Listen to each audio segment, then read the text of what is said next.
اليوم غادي نعاود لكم قصه واحد الساحر تائب اللي من بعد ما ورث السحر من الجد ديالو وخدم سنوات في الاذيه ديال الناس بالاعمال الخبيثه ديالو، غادي يجي عليه الدور حتى هو، حيت غادي يحضر واحد الكائن من العالم السفلي، ملكه من بنات ابليس اللي مشيتي تحضرتيها غادي تخلص بحياتك والحياه ديال عائلتك، حيت ما يمكنش تصرفها من بعد الجلسه ديال التحضير. هادشي كامل غادي يوقع عليه بواحد الغلط منه، وكانت هذه هي الحاجه اللي غادي تخليه يرجع للطريق ديال الله. المهم باش ما نحرقش عليكم بزاف ديال الاحداث من القصه، خليونا ديريكت ندخلوا في القصه الحقيقيه ديال هذا الساحر التائب. تيقول مول القصه يا ريت تسمعوا قصتي عاد باش تحكموا عليا، حيت مجرد ما كيسمع بنادم بلا انت يا ساحر دغيا صافي كيحكم عليك بواحد الحكم اللي مسبق. انا تعلمت السحر بكل الانواع ديالو من الجد ديالي، كنت واحد من التلاميذه المتفوقين عند جدي، حيت ماشي انا الوحيد اللي تعلمت منه السحر، الله يسمح ليه وصافي. واخا ما عرفتش واش الله يقدر يسمح ليه او لا، حيت هو مات بلا ما يتوب، مات على سوء الخاتمه. المهم انا من صغري وانا مع جدي، حيت انا يتيم، والديا توفى وانا صغير، علاه غادي ربيني الجد ديالي من جهه با. وليكم تخيلوا واحد كبر مع جدو الساحر كيفاش غادي تكون حياته. كبرت مع السحر من الصغر ديالي، كنت كنشوفو كنعيش يوميا الاعمال اللي كيدير جدي للناس اللي الله يهديهم، كيجيو باش يضيعوا الاخره ديالهم ويأذيو ناس لا حول لها ولا قوه. اللي جاي على وديت سحر التفريق، سحر الجلب، التسليط، بزاف من الاسحار. هادشي بوحدو خاصو حلقه بوحده، انواع الاسحار كثيره وكل سحر لاش كيخدم. هاد العالم الخبيث عامر بزاف ديال الاسرار وبلاوي كحله اللي من الاحسن الانسان ما يعرف عليها والو، خير ليه. بغيت عالم السحر وتعلقت به من الصغر ديالي، وماشي لخاطري هادشي، الظروف اللي كبرت فيها هي اللي حتمت عليا هادشي. كنت كنشوف في السحر القوه والهيبه والسلطه، كنت كنستمتع فاش كنشوف الخوف على الوجوه ديال الناس اللي جايه دير اعمال سحريه عند جدي. غادي دوز سنوات وسنوات حتى غادي نكبر وغادي نولي شاب في العشرينيات من عمري. من بعد ما مات جدي وليت انا هو الوارث ديالو، وليت فلان بن فلان، زعما تنسبت للجد ديالي اللي هو اللي رباني وعلمني السحر من صغري. الهبه والصيت اللي خلى عند الناس عليه كلشي داكشي غادي تحول ليا انايا، ولات سميتي بين الصحراء شي حاجه اللي كبيره. حتى من الصحراء كانوا كيضربوا ليا الف حساب وحساب. سافرت لبلادات كثيره، تعرفت على صحراء من بلدان مختلفه، درت علاقات معاهم وتبادلنا العلوم السحريه بيناتنا، تعلمت منهم داكشي اللي ما علمنيش جدي، وهكذا وليت اقوى حتى من جدي براسو اللي علمني. حضرت الجين من كل الاصناف والانواع والمستويات، سفلي وعلوي وملوك وكل شيء. تغريت براسي وبالعلم اللي عندي، وحاشا لله واش يكون هذا علم، هذا غا كفر وشرك والعياذ بالله. مولاه عمرو غادي يشوف الراحه في حياته. كنت كنحس بالقوه والعظمه والغرور، حتى غادي تنطبق عليا الجمله الشهيره اللي كاملكم غادي تكونوا سمعتوها من قبل: انقلب السحر على الساحر. هذه الجمله هذه بالضبط ما عمري توقعت غادي توقع ليا، وما عمري ضربت ليها الحساب. واش فلان بن فلان الساحر بالخبره كامله اللي عنده يقدر جن ولا بشر ينقلب عليه؟ مستحيل هادشي. ولكن كنت غلط صراحه، كتسمعوا بجنون العظمه، هذا هو الوصف اللي يليق بداكشي اللي كنت كنحس به. تعديت على بزاف ديال الناس صراحه، كل واحد وشنو درت فيه وكيفاش اديته على حسب شنو اللي طالب مني، اللي جا عندي باغي يدير ليه داك العمل. ولكن بلاش ما نعاود لكم داكشي، حيت الغالبيه ديالكم غادي يكونوا سمعوا قصص كثيره على ناس تسحرات وكيفاش دمرت الحياه ديالهم. ولكن انا بغيت نوصل لكم القصه ديالي الاخيره ولا العمل السحري الاخير ديالي اللي بسببه غادي نمشي الطريق ديال الله وغادي نتوب. وكنظن هذا الشيء غادي يكون عبره لاي واحد كيتعاطى السحر ولا كيفكر يدخل لهذا العالم هذا ولا يتعلم له. قبل ما نعاود لكم هذا الشيء بغيت غنقول لكم بلا ماشي انا يا ساحر يعني صافي راه ما عنديش حياه خاصه. حتى انا واحد الانسان اللي مزوج ومر زواجي بسنوات، رزقني الله بولد وجوج بنات توأم، وللاسف هما اللي غادي يكونوا الخلاص ديال داكشي اللي كندير فيه واللي درت فيه. باقي عاقل على داك النهار المشؤوم، بحال غير البارح وقع لي هذا الشيء، واخا راه سنوات طويله دازت على هذا الشيء. داك النهار وانا في المجلس ديالي، البلاصه اللي كنخدم فيها وكنستقبل فيها الزبائن ديالي، هذا النهار هذا غادي يجي عندي واحد السيد اللي باينه لاباس عليه لدرجه معاه جوج من لي كارد ديالو. هادشي غير باش ما تقولوش بلا راه الناس الفقيره بوحدها والجاهله هي اللي كتعاطى للسحر، كلشي كيتعاطى للسحر من جميع الطبقات المجتمعيه. المهم دخل عليا داك السيد كان باين عليه الهبه والوقار، غادي يسلم عليا وغادي يشير لواحد من لي كارد ديالو، كان هاز فيه شنطه كحله، وكنظن راكم فهمتوا شنو كاين داخل ديك الشنطه الكحله. غادي يحطها قدامي داك الكارد وغادي يفتحها قدامي، كانت عامره فلوس، رزام ديال الفلوس كثيره. قال لي داك الراجل هذا غتسبق وصافي، غير باش تعرف راسك مع من كتعامل. انا واحد من كبار رجال الاعمال في هذه المنطقه هذه، عندي بزاف ديال المشاريع هنايا في البلاد وخارج البلاد. انا بغيتك في حاجه الا مشيتي تنفتيها ليا غادي نتهلا فيك ديال بصح. بصراحه الطمع عماني في ديك اللحظه، قلت لي امر شنو بغيتي، امر اي حاجه، دمار، تسخير، تسليط، اي حاجه طلب. قال لي عندي ولد واحد، وهذا ولدي تزوج بواحد المراه قاوريه من بلاد اجنبيه. من بعد سنوات ديال الزواج غادي يرزقهم الله بواحد الوليد، هذا الوليد هو الحفيد ديالي، هو كل شيء بالنسبه ليا، ولا كل حياتي وتعلقت به بزاف. غادي يدوزو سنوات وغادي يوقعوا بينها وبين الولد ديالي صداعات. ناضت وغادي تهز الحفيد ديالي وغادي تخوي البلاد. ما عرفناش فين عطات الراس. عييت ما نقلب وما خليت بما استعنت واستنجدت، ولكن والو بلا فائده. بحال تقول السيده سرطات على الارض.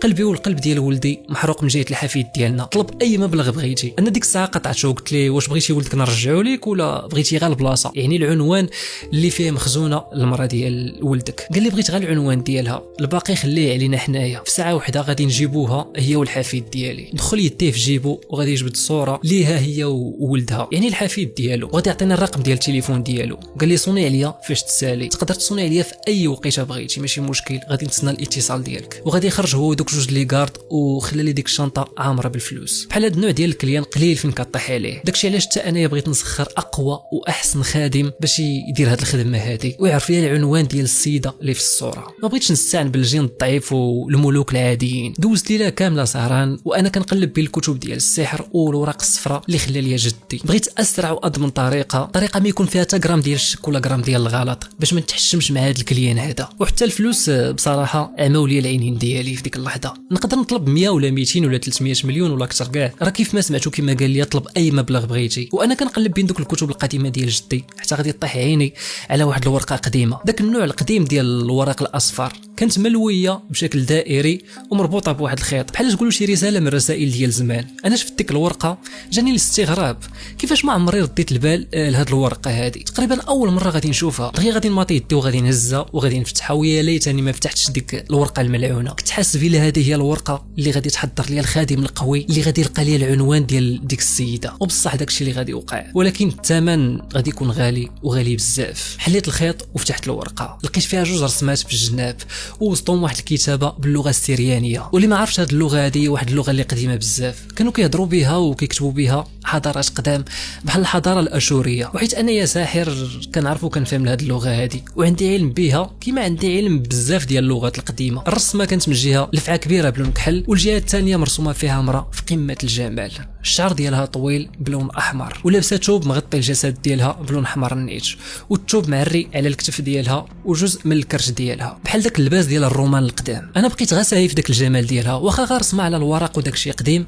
ولكن الملامح ديالها والحروف ديال الجسم ديالها بصراحه فاتيني. فقت من داك السهو ديالي باش ندوز للكتابه للوسط باش نقراها. كان مكتوب الملكه شمس القواميد، واللي ما عارفش هذه هي واحد الملكه من الملوك ديال الجن، وكاين اللي كيسميها بنت ابليس من الخطوره والخبث ديالها. قريت لتحت في الطلسم ديال التحضير، جمعت ديك الورقه بالزربه وكنت فرحان. صافي لقيتها، هذه هي اللي غادي تقضي لي الغرض. صافي انا دابا متاكد بلي العنوان ديال ديك السيده صافي في جيبي، خاصني دابا غنحضرها ونسخرها في الخدمه ديالي. طمع عمليه عينيه صراحه، كنت مزروب بزاف وباغي العنوان دغيا. نسيت حتى ما قريت في الورقه واش كاين الطلسم ديال الصرف ولا لا. المشكله ماشي في التحضير، المشكله هي فاش تحضر داكشي، فاش تسالي منها خاصك تصرفها بحالها، ولا ما عرفتيش تصرفها راك غادي تخلص بحياتك وحياه عائلتك. ولكن انا اللي تعلمت في العالم ديال السحر انه اي عازمه ديال التحضير ضروري يكون معها طلسم ديال الصرف. ولكن هاد الورقه هذه بالضبط كانت على العكس تماما ديال داكشي اللي كنعرف انايا. الا مشيتي تحضرتي شمس القواميد ما يمكنلكش تصرفها. واخا دوزت سنوات من حياتي وانا ساحر، ولكن هذه فلتات ليا. ولكن واش في نظركم غادي يدوز يلاه داكشي كامل اللي درت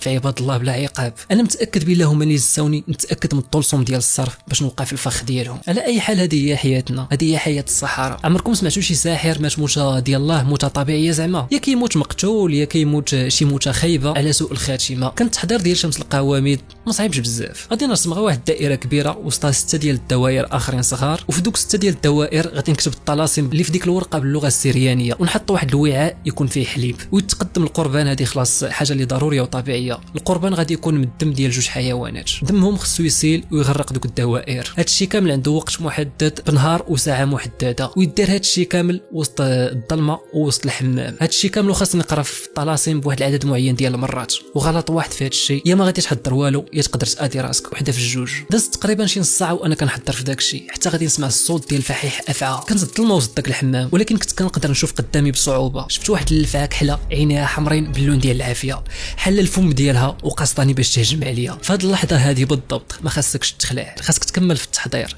حيت الا خفتي غادي تموت بكل بساطه. دير راسك ما شايف والو. هادشي اللي تعلمت من جدي ومن الرحله ديالي كساحر. هادشي ما خصش يكون فيه تراجع ولا تردد كاع.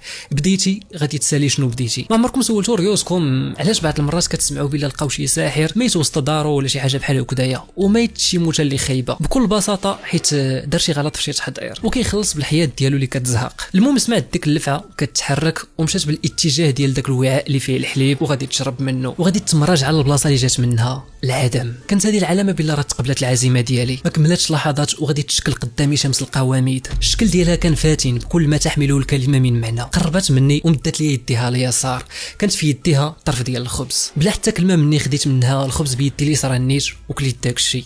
وهكذا غادي يكون العهد اللي بيناتنا كمل ويمكن لي نسخرها في الخدمه ديالي. غادي دوز ديك الليله عادي، كنت فرحان صراحه. مور 3 ديال الليلات اخرين غادي نستدعي الملكه شمس القواميد باش تنفذ لي شنو نطلب منها. وريتها صورة ديك المراه وولدها الصغير وطلبت منها شنو غادي دير. ما كملاتش لحظات لي بسيطه وغادي تعطيني المطلوب، العنوان بالدوله والمدينه والحي والرقم ديال الدار، وصافي مشات في حالها. صافي بالنسبه لي راه نجحت المهمه. غادي نتصل بداك السيد وقلت ليه وجد لي المبلغ الفلاني والعنوان غادي يكون عندك. المهم اتفقنا على كل شيء وبالفعل غادي نمشيو لذاك العنوان بالضبط وغادي نلقاو الحفيد ديالو تما. وانا كيف ما اتفقت معاه غادي ناخذ الفلوس ديالي اللي كان بصراحه واحد المبلغ اللي كبير بزاف. كنت راضي على راسي بزاف داك النهار، حسيت بالنشوه ديال الانتصار. بالخصوص راني محضر بنت ابليس اللي حتى من اقوى الصحراء كيتجنبوها وما كيبغيوش يحضروها. غادي دوز السيمانه على هذا الشيء. في ديك الليله كنت سهران مع مراتي وكانوا بناتي التويميات كانوا ناعسين. اما ولدي اللي عاودت لكم عليه كان ديك الساعه كيقرا في واحد المدينه اخرى ما كيقراش في مدينتنا. غادي يجيني اتصال في ديك الليله الكحله، كان الاتصال من ولدي النيت. قال لنا بلا غدا غادي يجي عندنا يدوز معنا شي ايام حيت عندهم شي عطله. بالفرحه علينا ولدي غا اجي راه توحشناك. ما جا فيني وصل لغد لي حتى غادي يوصلني واحد الاتصال اخر فيه البركه في روسكم. مول هاد النمره هادي راه دار كسيده خايبه في الطريق ديال لوتولوج ومات في البلاصه. كانت هذه هي الضربه الاولى ديالهم واللي غادي يتوالوا عليا ضربه مور الاخرى. انا من الصدمه ديال داك الاتصال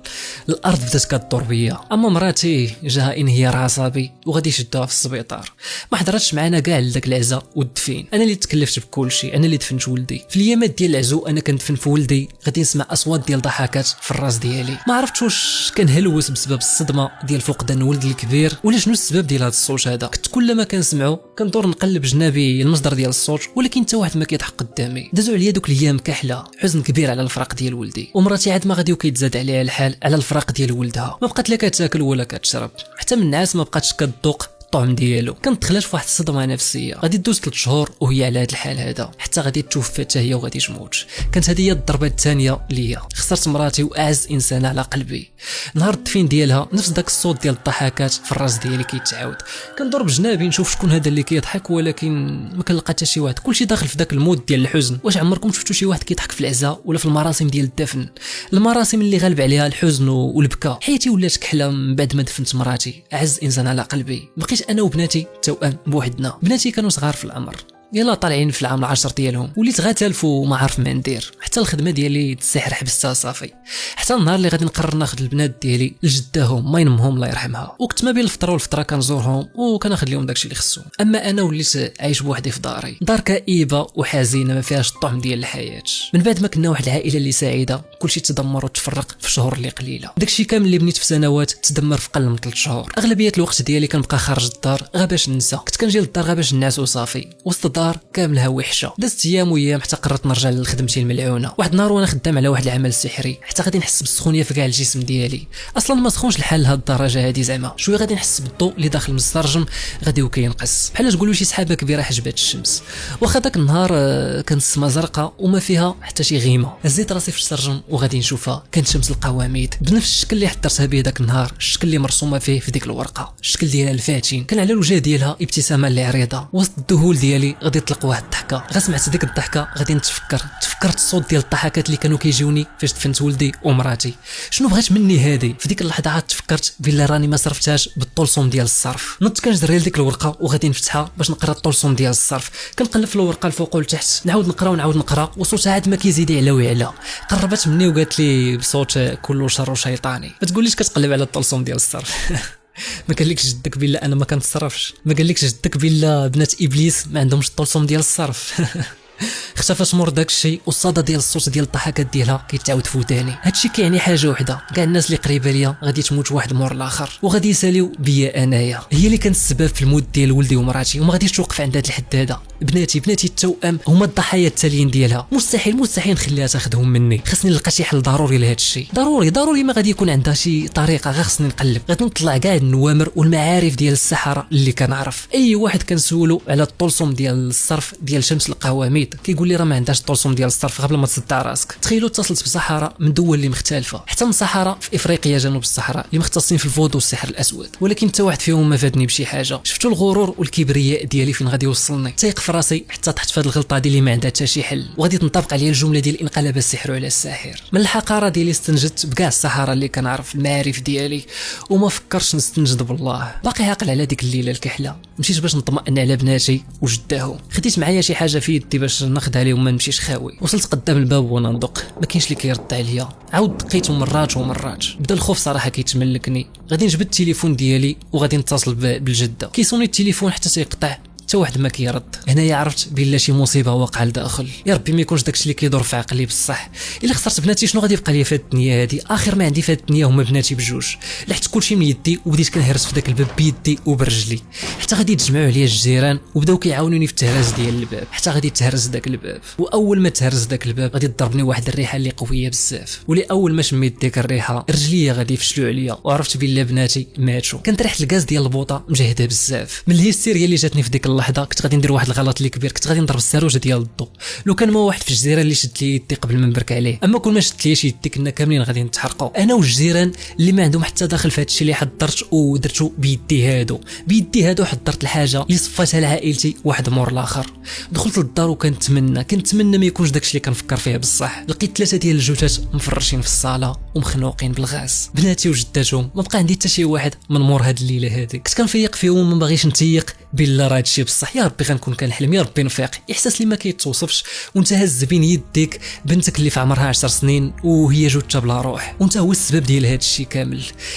شمس القواميد والانتقام ديالها. والمره الثالثه وانا في هاد الحاله ديال الحزن والهستيريا اللي انا فيها، نفس الضحكات في ودني كيتعاودوا، ضحكات شمس القواميد. هنا غادي نفقد السيطره على راسي وبديت كنغوت ونعاير ونسب فيها بهستيريا بجميع انواع المعيور ونضرب في راسي في وجهي. ما بقى لحياتي حتى شي معنى دابا، عائلتي كامله تحت التراب. وليت بحال الهبيل، وليت كنمشي للناس في المقابر حدا العائله ديالي. واخا خدات مني كلشي، الضحكات ديال الشماته باقا كنسمعهم في الراس ديالي، حتى من الناس كانت كتشوفني وكتشفى فيا. وصراحه من الحق ديالهم يتشفاو فيا.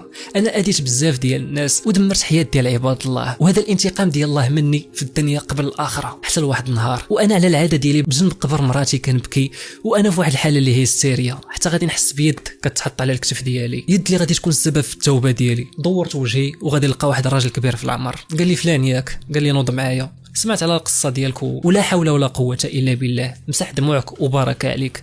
انا نضت وما قلت حتى شي كلمه، كنت باغي غير شي حد يحس بيا ويساعدني كيف ما كان في ديك اللحظه. غادي يديني للجامع وقال لي دوش عليك وبدل حويجاتك وتبعني. حسيت بلا الله هو اللي مصيفط لي هذا الشخص هذا مخصوص باش نرجع للطريق ديالو ونتوب ليه. ما عرفتش علاش ما عمري فكرت هكذايا. الباب ديال التوبه راه ديما مفتوح. ساليت ووجدت راسي مع الاذان ديال الصلاه النيت، وكانت هذه هي اول مره غادي نسمع الاذان بالقلب ديالي ماشي بودني.